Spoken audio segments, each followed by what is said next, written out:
Most men train the same. Most men train chest on a Monday, back on a Tuesday, maybe do legs on a Wednesday, have a day off on a Thursday, then hit bits and bobs on a Friday before they hit the town. Is this really the best way for you to train based off your own unique situation? Or is this just the way everybody trains and you've kind of been led down the same path? Well, gentlemen, welcome to the video. My promise to you is you will leave this video with a better understanding on how to train for your own personal situation. How to basically best plan your training week. Not following everybody else, picking a sensible, logical solution based off your own situation, availability, and your own goals. So the plan for this video is I'm going to touch on your availability priorities, typical training week splits, the pros and cons of those. Can your training split be improved? What I mean by training split is how you divide up what you need to train every week. I'm going to give you some examples from those gentlemen on the longevity program, and I'll send you away with a couple of final points to be careful of that might catch you out. Does that sound all right? If that sounds all right, get yourself comfortable. I reckon this video will take 23 minutes. Let's see. Right, for those of you that have just joined the channel, welcome. My name is Paul Green, and I'm a former British paratrooper and Special Forces Support Group operator. Most of the past 10 years of my career, I've been in the gym training some of those elite individuals, the Royal Marines, the RAF, and the Parachute Regiment. I've got a very unique perspective when it comes to coaching others and training elite men across the world.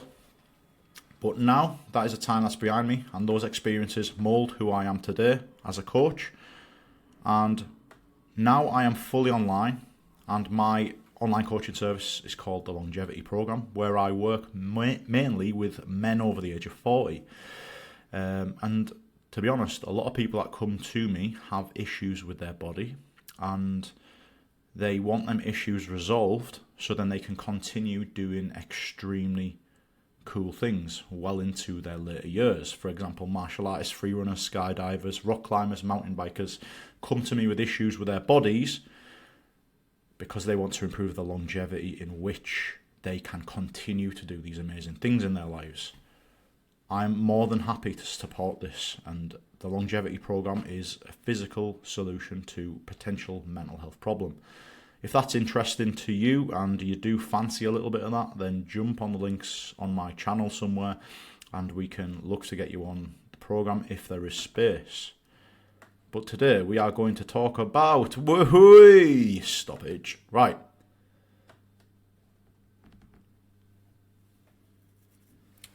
You and your own situation.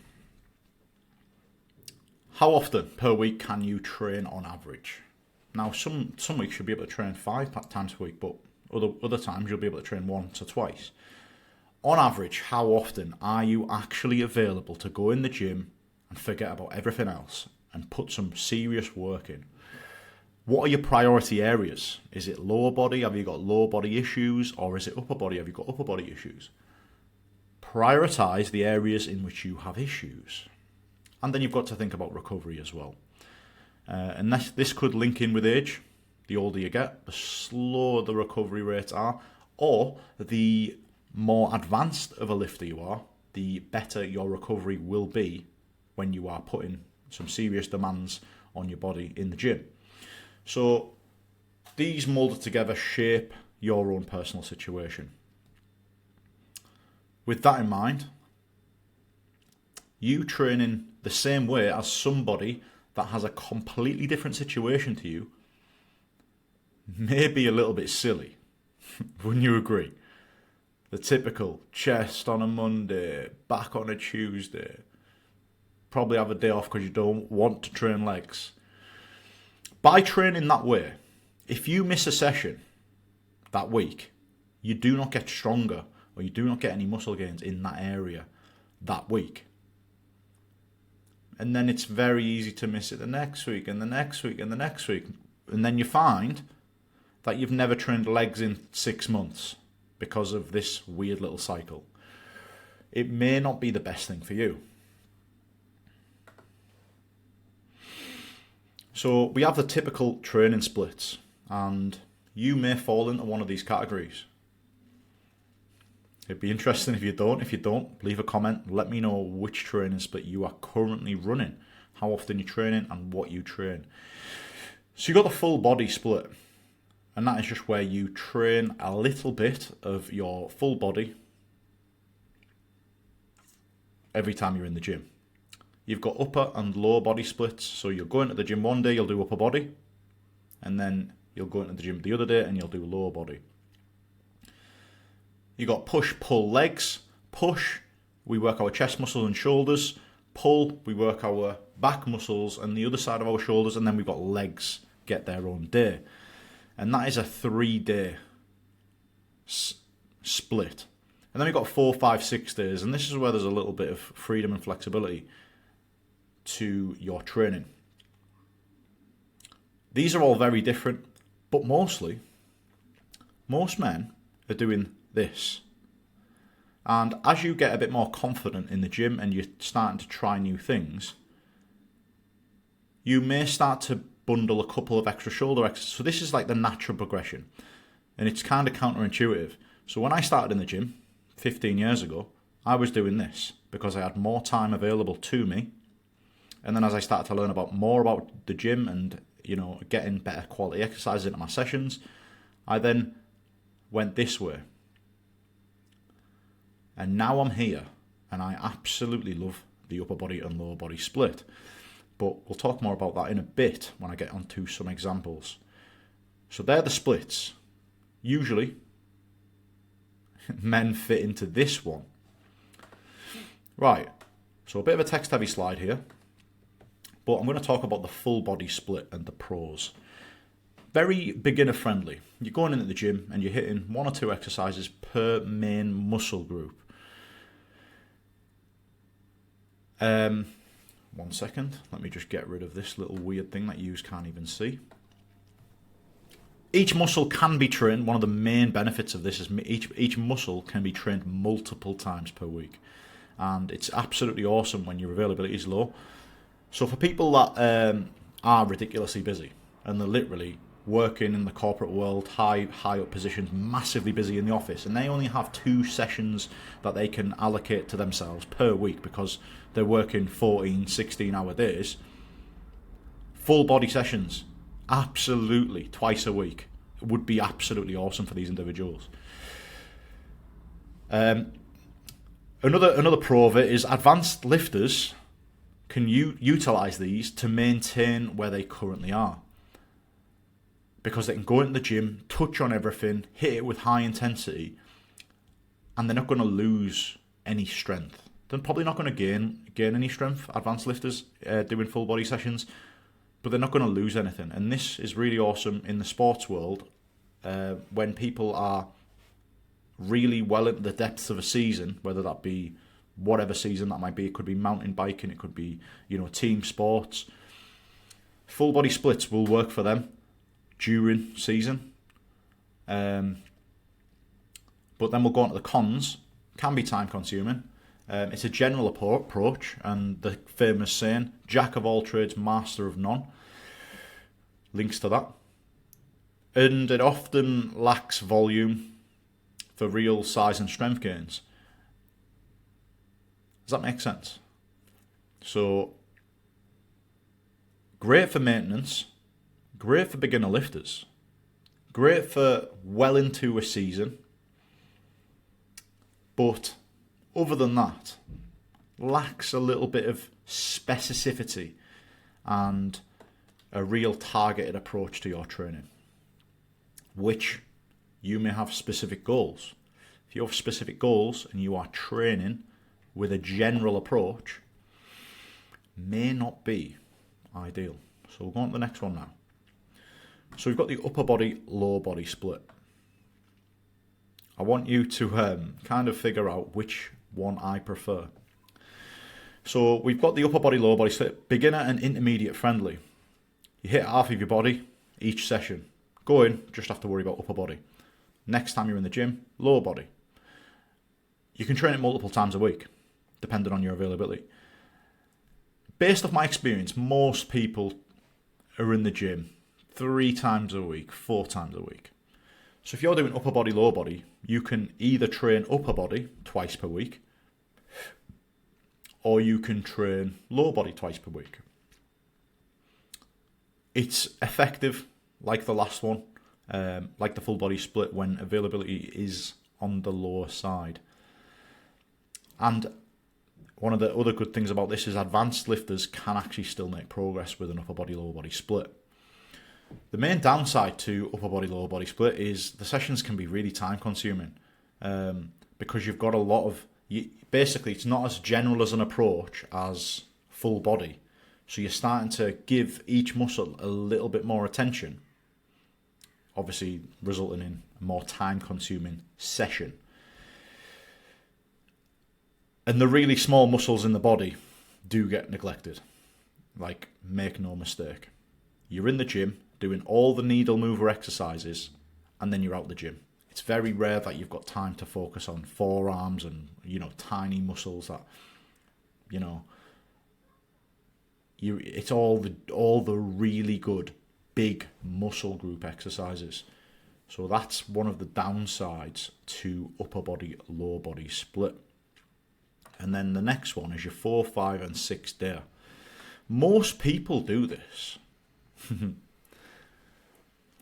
And this is people that, lifting kind of is their full-time job. Beginner lifters, when they go to the gym, they kind of get led down this path of the chest on a Monday, International Chest Day. And then they'll do the opposite on the next day. Yeah, this is all okay ways to train, by the way. However, if you have, sporting demands, you have, martial arts in which you are conducting, if you're a mountain biker, if you're a rock climber, it's just not realistic to weightlift 4, 5, 6 times per week, because you are prioritizing skill acquisition of another discipline, and the gym is the supporting role of that. So the pros being advanced lifter friendly. It's great when you've got lots of availability, and you basically target one main muscle every single session. And this allows you to get right into the nitty gritty, because you can train that muscle group, that area, really effectively. The cons, and this is the main one, right? This is where most people fall short of the 4, 5, 6 day split. You only get one chance to train a muscle that week, and if you miss it, you're fucked. And if you get into the habit of missing that muscle group, legs, most of you will be watching this and you'll be missing legs. If you start missing legs, you're just, all right, yes, sound. Then that 4 day split turns into a 3 day split of chest, back, shoulders, and then 4 days off. What are you doing? Brutal. And this is where most people fall short of this. They will get into the habit of missing a certain muscle group, and then it completely fucks them up. This is great. If you have the discipline to do this and do this really well, 4, 5, 6 days, every single week, this is great. However, realistically, how often can you stick to that consistently? So the follow-on con of that is it's unsustainable for most people. And another thing as well, which I've noticed, this is massive, this is so common, by the way, is most people do too much volume in these sessions per session. What I mean by volume is the amount of working sets in which you are conducting that session. Now, if you're training back, for example, or you're training chest, for example, how many exercises are you doing in that session? Now, I've done a lot of research in this, and I think it is Schoenfield et al. he's done a lot of studies on training frequency and the amount of adaptations you can get in your hypertrophy and strength on these types of training. He's basically the ninja regarding studies of frequency, training frequency and hypertrophy intensity, blood, all them types of things, right? And he has concluded that, well, he's done a lot of, as I say, he's done a lot of research into gym training frequency. And the sweet spot, which is going to blow your mind, the sweet spot for high intensity working sets, lifting heavy weight, as many reps as possible, good form, that the sweet spot per muscle group is 6 sets. 6 working sets per session. Now that's going to blow your mind, because that will be most people 2 exercises. That's absolutely crazy, isn't it? But when you actually hold yourself accountable in your gym sessions and you think, how many sets am I actually going 90 to 95%? Or am I going till failure? And then you've got to ask yourself, well, could I keep that attitude up for 10 sets? Or am I going to be completely gassed after 6? Then you can kind of understand where this logic comes from. So what I mean by it is there's like a kind of a natural incline of gains that you will get per set of that muscle trained when you are training at such a high intensity. 1, 2, 3, 4, 5, 6. And then as you do 7, 8, 9, 10 sets, that curve doesn't continue to rise in the in the way that you would think based off the 1 set, 2 set, 3 set, 4 set, 5 set, 6 set. It starts to level out. So then you've got to think, is it worth doing the extra sets? And there's a lot of stuff. German volume training, which is 10 sets of 10 reps. And now if you ask yourself again, is the first set of that to a good intensity, or is the first set, second set and third set a warm-up set?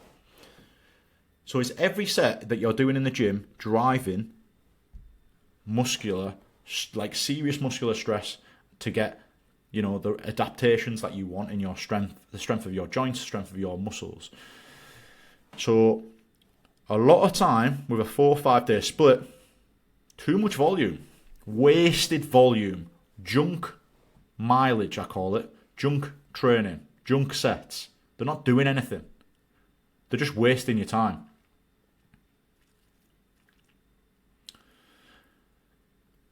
Interesting, isn't it?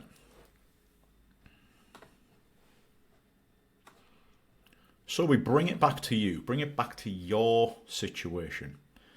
So you're either a beginner lifter, you're either, being a bit lousy in the gym the past decade, which is most people on my channel at the moment. You've got intermediate lifters, you've probably strung up some consistency over the past few years. You've been consistent, you've been sticking with it. You've got advanced, you're probably erring on the sides of 5 years of consistency, training, 3 to 5 times per week. So there's your experience, beginner, intermediate, advanced. You've got goals. What are your current goals? If you've got a very specific goal, for example, that might be an Ironman, you can't get by with training 2 or 3 times per week for an Ironman, because you need to do the strength stuff in the background and you need to do the mileage. Your availability is probably the biggest driving factor to whether your training week can be improved. Now, if you've only got 1 session per week and your choice of training session is chest and arms, then could you develop your body in a better manner? You've got to ask yourself these questions, gentlemen, because if you don't hold yourself accountable, who else is going to do it? You know what I mean?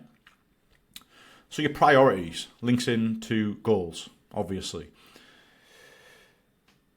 Have you got priority areas? If you have got priority areas, you may want to be training them twice per week. For example, I've got people on the program at the moment that prioritizing fat loss. So one of the little tricks I like to deploy in these instances is I like to get them to train their legs twice per week, because by training legs twice per week, you increase your BMR, your metabolic rate, so then your body is operating at an elevated calorie burning state.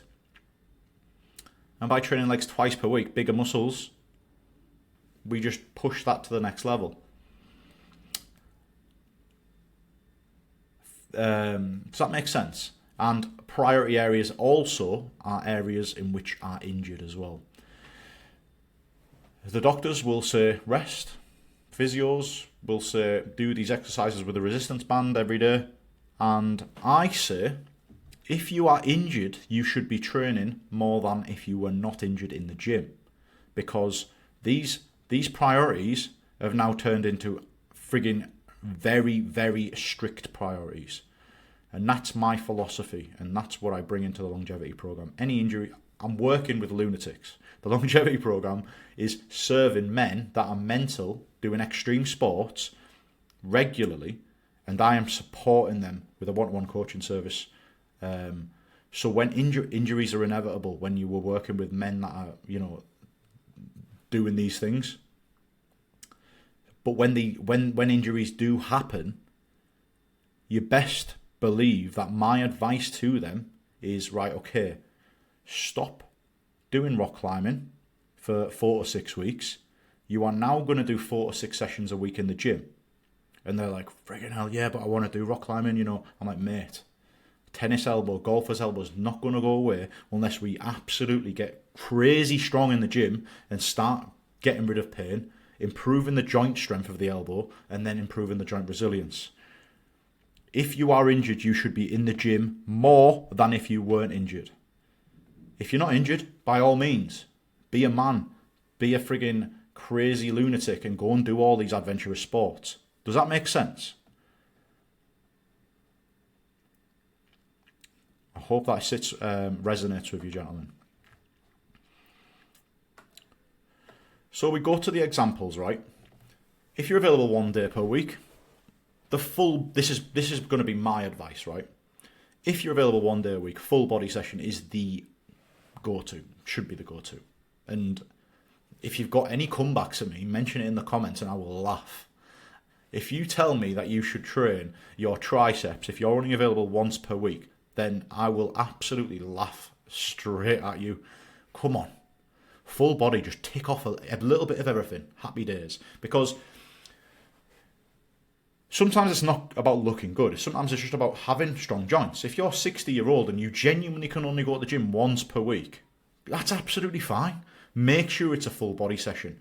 Work all of your joints and get yourself back home. Happy days. 2 sessions per week. My recommendation, again, would be full body twice. Train your full body again. And it's very rare because most men do that chest on a Monday, back on... They only train their body once per week.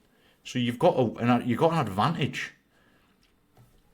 And what this does as well, training like this, allows you, okay, I'm doing flat dumbbell chest press is my first exercise, for example. You only have one opportunity to train that exercise in that session, right? So you hit it with absolute ferocious intensity, which is absolutely great because it turns like a screw in your brain, and you're like, I'm not going to be able to do this exercise again till I'm back in the gym in 4 days' time. So your intensity is high, and your intensity should be high if you're doing full body sessions. If you're available 3 days per week, you can do upper body, lower body. Obviously, the upper body, lower body sessions have a little bit more spice and a little bit more focus than your typical full body sessions. We can start to enter the rabbit hole of that muscle group a touch more than you can on full body. And you would run whatever your priority is twice. So, for example, beach muscles may do upper body twice and lower body once. However, the argument to be made, like I said previously, doing 2 lower body sessions will improve your metabolic rate, so then you can get more fat loss at rest. If you're available 4 days per week, I recommend upper body, then lower body, and running that twice. And then if you're available 5 days per week, you can do push, pull in one session. You can do lower body in one session, run that twice. So you're getting the main ones twice, and then you can actually get another one in, which is the small muscles. The reason this is like a tiny bit better than that on paper is because you get the accessory stuff. Like you can do the forearms, you can work the biceps and triceps, you know, certain parts of the calves or whatever. You can really do the bits and bobs. I call this the bits and bobs session, because you don't do the bits and bobs with these or with these or with these. So, do you know what I mean? You can't focus on the nitty gritty. You don't have time to. You don't want to be in the gym for like 2 hours, more than 2 hours. But the downside of this one is you have to be available 5 days a week to do it. And obviously you're training everything twice per week, and you're still touching on the bits that you've missed. This doesn't allow you to touch on the small areas in which you missed.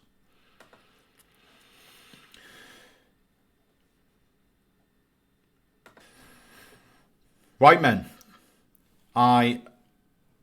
Before I send you away, the final considerations is recovery, right?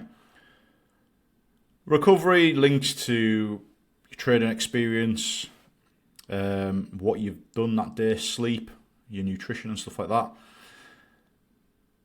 Oh shit, I'm going to go back. Examples. Sorry, lads. Right, so I'm going to bring up some stuff from my clients. I'm just going to scroll through quickly on what they do. And I'll just pull up one of the people. This guy's got a knee injury. He's training 5 or 6 times a week. Who else we got here? So we've got, let's go to 3 sessions per week.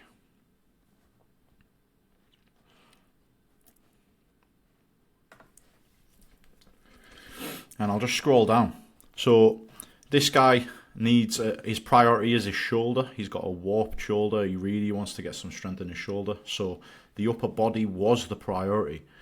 So what we have is he can get any of these sessions in however he sees fit.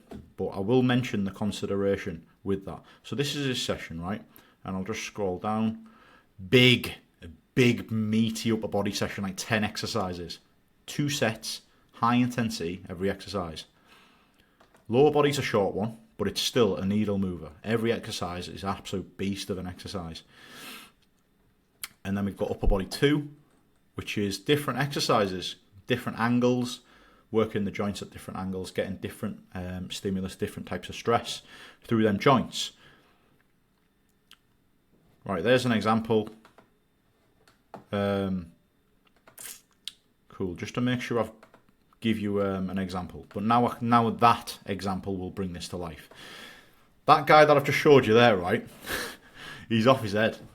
He's a martial artist, and sometimes he is a bit mental. For example, I don't know what it is about the male brain. After they've had a weekend or whatever, and then they come back on the Monday, they'll do whatever session on a Monday. They'll attack the start of the week with brute force. So that guy, Neil, on a Monday, he'll do upper body 1. On a Tuesday, I've caught him out doing this many a times. On a Tuesday, he'll do lower body, and on a Wednesday, he'll do upper body again. And then he'll leave the rest of his week for his martial arts. The problem with that is he's not giving his body enough time to rest. And I catch people out on my program all the time with this. I say to them all the time, like, look, just give yourself a bit of a gap. Do you know what I mean? Because, you know, there's a lot of research going into recovery of previously trained muscles, and then before you go into the next session. And I'm led to believe, 48 to 72 hours. If you're going into the gym and you're absolutely attacking upper body, you need to be giving your body 48 to 72 hours rest before you then go into another upper body session. Does that make sense? So what I'm saying with that, don't worry about the research. The research is an absolute rabbit hole on this matter because you've got so many different variables. You've got genetics, age, and trust me, this is just what I recommend to those on my program. Like, I would rather you err on the side of caution with regards to giving yourself a little bit extra, taking that extra day. How do you feel? You know what I mean? Go off how you feel on your own personal, have I recovered fully? Because most people on my program are doing other things. The longevity program is supporting them in doing other things. So nutrition, absolutely key, but don't be shy to give yourself the extra day's rest is what I'm saying. Especially if you're on a 3-day training split. Why the hell are you doing all 3 sessions Monday, Tuesday, Wednesday? Do you know what I mean? So that's I'm just going to leave it there, lads. Thanks for watching. And yeah, a lot of stuff, covered a lot of stuff, but don't be a sheep, yeah? Don't follow what everybody else is doing. This video, the aim of this video was just to give you enough tools, enough background information to just look at yourself in the mirror and think, could I make some adjustments here? Do you know what I mean? Could I make some adjustments? Am I just following, other people and doing what my mate does? And do you know what I mean? Your own availability, your own priorities, your own goals. And if you're injured, then, that comes into the mix as well. If you made it to the end of this video, thank you very much. I appreciate your time. I really do. If you like this video, just let us know. Leave a like. Gives me extra motivation for tomorrow. If you like the way I conduct these lectures, subscribe to the channel. This is how I do business here. If you really like me and you want to be coached by me on a one-to-one basis, fully online on the longevity program, then the links are in my channel to do so. See you tomorrow.